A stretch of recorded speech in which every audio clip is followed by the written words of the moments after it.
పాఠ్య పుస్తకాల పంపిణీ శ్రీ సత్యసాయి జిల్లా కదిరి ఎమ్మెల్యే కందికుంట వెంకట ప్రసాద్ రాష్ట్ర ప్రభుత్వం నూతన విద్యా సంవత్సరంలో ప్రతి ఏటా విద్యార్థులకు పంపిణీ చేసే పాఠ్య పుస్తకాలను బుధవారం కదిరి పట్టణంలోని బాలుర ఉన్నత పాఠశాలలో ఎమ్మెల్యే కందికుంట వెంకట ప్రసాద్ ముఖ్య అతిథిగా పాల్గొని ఆయన చేతుల మీదుగా పాఠ్య పుస్తకాలను పంపిణీ చేశారు.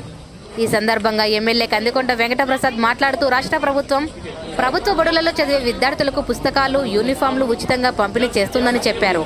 ఉపాధ్యాయులు విద్యార్థులకు ఉత్తమ బోధనను అందించి ఉన్నత శిఖరాలకు చేరే విధంగా వారి భవిష్యత్తును తీర్చిదిద్దాలని, ప్రభుత్వ బడులలో చదివే విద్యార్థులు ఈ విద్యా సంవత్సరం నుంచి మంచి ఉత్తీర్ణత సాధించే విధంగా ఉపాధ్యాయులు చొరవ తీసుకోవాలన్నారు. ఈ కార్యక్రమంలో టీడీపీ పట్టణ అధ్యక్షుడు డైమండ్ ఇర్ఫాన్, ప్రధాన ఉపాధ్యాయులు తదితరులు పాల్గొన్నారు.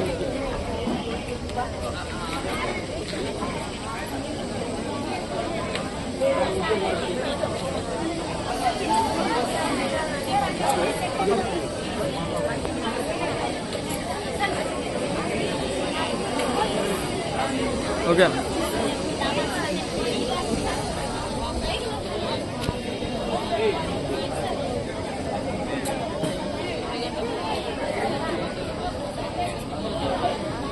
మరి తెలిసిన వెంటనే మన పాఠశాలకు వచ్చి